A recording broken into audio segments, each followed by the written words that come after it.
Hey everybody, welcome back, and today we are talking about WrestleMania 14. So, we go all the way back to March 29th, 1998, and the WrestleMania was held from Boston, Massachusetts, from the FleetCenter, and the attendance for the show was 19,028. And this show is a very historic WrestleMania.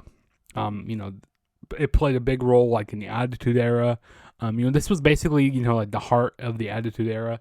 We had Mike Tyson on this show.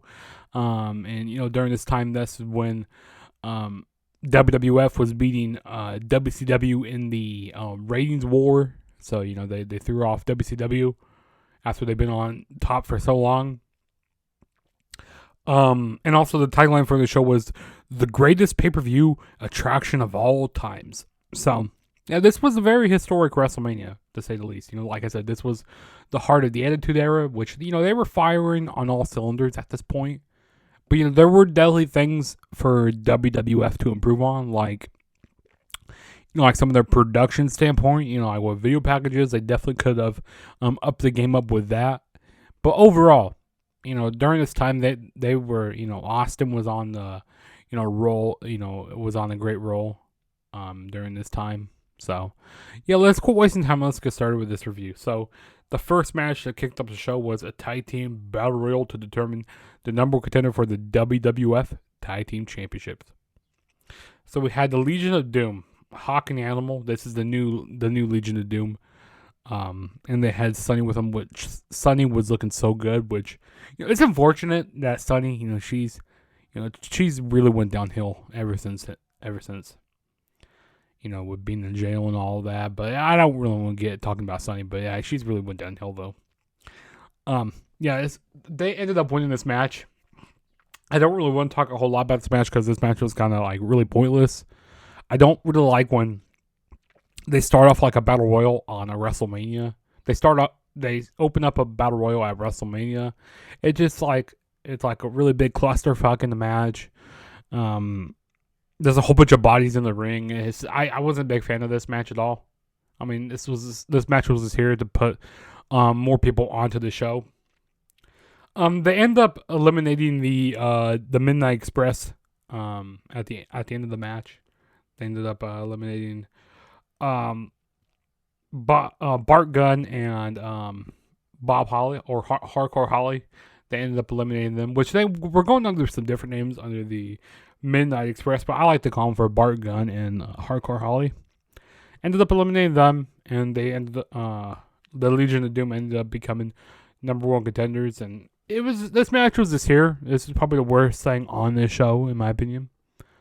But yeah, we'll move on to the next match, which we had was the WWF Light Heavyweight Championship match. So we had Taka Michinoku going up against Aguila, which, for this being a really short match, I thought this was really fun for how short this match was. Like, this reminded me something like you would see in like WCW or like some like ECW Barely Legal or something like this. Like, this was really cool stuff, I saw some innovating maneuvers that they were doing in this match. Some nice moonsaults, some nice planchas over the rope. I mean, this was a pretty good match. Taka Michinoku ended up winning the match by hitting a Michinoku driver to retain his light heavyweight championship. And overall, it was good. Probably this is one of the most underrated like matches like on any WrestleMania. Like, this is a really sleeper match. Like, you go look at any Mania, because there's a lot of matches that get praised, but this is one of the matches that is very underrated. And for being under like 10 minutes. This was enjoyable to watch. And, there really wasn't any storyline behind this. But, yeah, this was a pretty fun match. And then the next match we had was the WWF European Championship on the line. We had Triple H defending the title against Owen Hart. And in the corner of Triple H, we had Chyna.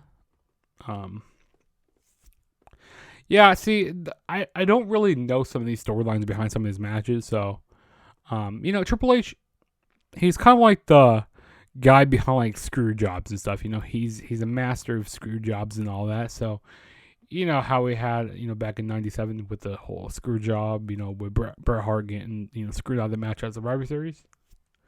Well, maybe if they would have played up to this, like at WrestleMania here with like Triple H and like Owen Hart, I think that would have been pretty cool. Kind of building some like story with that, building some like heat. I think that would have been really dope.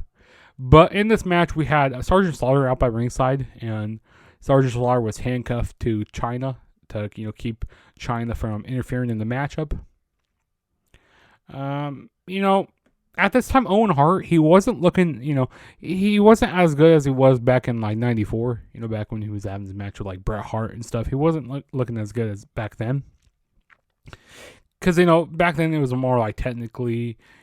More like technically wrestling, and now, in the Attitude Era during this time, it was, more of a big brawling style, more, the styles have changed since then. But, I thought this was a, decent match. I mean, Chyna still ended up getting involved in the match. She ended up throwing, like, some powder in the face of Sergeant Slaughter.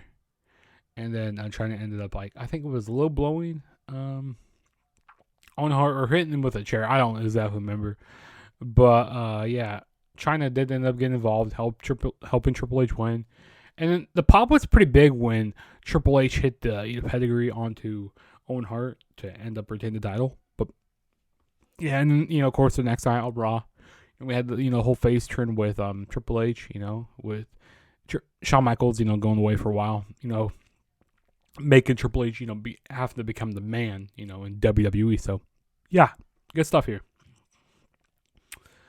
And then the next match we had was a mixed tag team match. We had Mark Marrow, the Wild Man Mark Marrow, and Sable going up against Goldust and Luna Vachon. So basically, kind of like, also Goldust, he really wasn't looking that good here. He was like wearing some like red face paint, he wasn't wearing his like gold face paint he always does, and his like gold suit that he always wears. Yeah, I wasn't a big fan of what Goldust was looking like in this match. But yeah, Mark Marrow, he was kind of like jealous of Sable and like jealous that she was getting more attention than he was. I mean, you look at Sable, man, back at this time, man, she was looking mighty fine, I tell you that. She was looking mighty, mighty fine. But yeah, I thought this was a okay mixed tag team match. The fans popped every time Sable got into the ring. Like every time she got her hands on like either Goldust or like Luna Vachon, like that, they always popped. And Mark Marrow, he was playing an excellent role in this match. Kind of being the jealous type of Sable, which I don't know why he would be jealous, because like to be with a pretty woman like that, like I don't understand Mark Marrow. Because was he insecure? I have no idea. But Mark Marrow and Sable ended up winning the match by hitting like a TKO onto Luna Vachon, and they ended up winning the match. Okay match what it was, I think everybody played their role pretty well in this match. And then the next match we had was the WWF Intercontinental Championship match. We had The Rock defending the title against Ken Shamrock, and in the corner of The Rock we had the Nation of Domination. We had D'Lo Brown, Mustafa, and Mark Henry. Now, during this time, they were doing, like, with the IC title, they were doing, like, a lot of disqualification finishes here, like, they were kind of unsure on, like, who, they were flip-flopping the title quite a bit during this time with the IC title. This was a, really short match. It's only got, like, 5 minutes, which, I mean, it was a pretty enjoyable 5 minutes, but I just hate how that, like, the match ended. I mean, I understand, they're making Ken Shamrock look like a beast in this match. He was hip tossing The Rock a lot. The Rock was selling quite a bit in this match. The Rock even hit a people's elbow. I think that's like one of the first times he ever hit the people's elbow that I recall. But yeah, he hit people's elbow in this match. The fans kind of reacted a little weird. It's not like how people reacted to people's elbow today, which, people give it a big pop. People kind of reacted a little bit weird here. I mean, Ken Shamrock ended up making The Rock tap out to the ankle lock. And also we had Farouk come down and kind of like do a babyface turn. And he turned on The Rock. He was about to help out The Rock, but then he was like, nah, he's not going to help him, and went away. But yeah, The Rock ended up tapping out. And it looks like we got a new IC champion. But Ken Shamrock wouldn't release the ankle lock. And then when he finally did, he beat up the referees. He beat up WWE officials and all that. So the referee reversed the decision and made it a disqualification. And then, so it made The Rock, look like a chicken shit heel with him retaining that way. And it just made, and also The Rock, they had to carry him out on a stretcher. And Ken Shamrock, he, it showed his dominance, being the baddest. No, he wasn't the best man, but, being, coming over from UFC, to WWE, so I thought that was cool, how bad a man he was. And trying to make him seem like a big monster. But yeah, overall, I mean, it was good for what it was. I just wish there was like more time in this match. But yeah, The Rock ended up winning by disqualification. And then the next match we had was a dumpster match for the WWF Tag Team Championship. And if you're wondering, like, oh, what's a dumpster match? For young people out there. So dumpster match is, basically like a casket match where you have to get your opponents inside the dumpster and then you have to shut the lid in order to win the match. Yeah, this was really wonky stuff that they were doing, like some of your typical stuff that they were doing during the Attitude Era with, with all the gimmicky type of stuff that they were doing where they were fighting backstage. So we had Cactus Jack and Chainsaw Charlie, which Chainsaw Charlie is, he is, he's Terry Funk. And then the New Age Outlaws, we had Road Dogg and Billy Gunn. This was a pretty enjoyable match where it was. Like I said, really wonky stuff that they were doing in this match. There were a few spots where Mick Foley, he took some pretty big spills to outside the ring. Like there was one part in the match where he was like on the top rope and like he fell like onto the dumpster. And there was another point where there was a ladder that got involved, and it was Cactus Jack and Billy Gunn. They were fighting on the ladder, and then Terry Funk, he ran into the ladder, and the ladder fell over, and Cactus Jack and Billy Gunn, they landed inside the dumpster. And eventually they ended up fighting backstage, and it was Chainsaw Charlie or Terry Funk. He ended up grabbing a forklift and putting the New Age Outlaws onto the forklift, like on the pallet. Like they ended up rolling into a dumpster, and they shut the lid, and they basically kind of like locked the New Age Outlaws inside the dumpster with like putting the pallet on top of the dumpster. So yeah, I mean, so we had new WWF Tag Team Champions here in Chainsaw Charlie and Cactus Jack. Like I said, really wonky stuff. People, you wouldn't believe, if you weren't like, you wouldn't believe what you're seeing. Like, wait, they're doing this kind of stuff here. I mean, it was okay for what it was. It wasn't my favorite thing on the show. And then the next match we had was The Undertaker going up against Kane. And in the corner of Kane, we had Paul Bearer. Now, the whole kind of like promo building up to this match here. So Kane, they were doing this whole thing like at the Rumble where with the whole casket match, and then Kane burnt the casket on. Kane lit the casket on fire, and then when they opened up the casket, Undertaker was in there. So during this time, they were doing some like really mystical powers, like with both Kane and Undertaker, like making pyro appear, like burning people on fire. Like it was just kind of weird stuff, like too much magical, too much too much mystical type of stuff that they were doing here with the storyline. And if it wasn't for The Undertaker, I don't think Kane would have ever really found his niche in WWE. I don't think he would have, found his true self. So definitely, Undertaker is a lot of help to.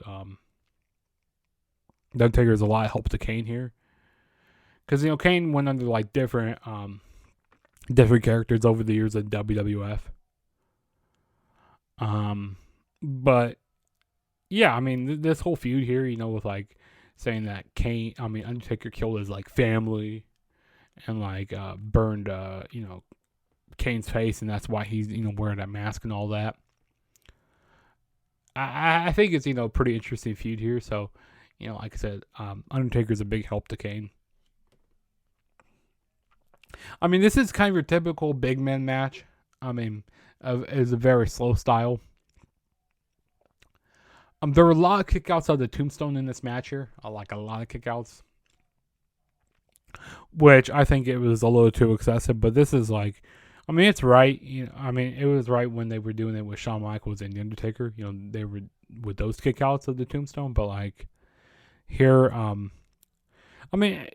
it seems right to do it with Undertaker and Kane because like at this time, it was right to only have these guys be able to kick out of the tombstone. So I understand that.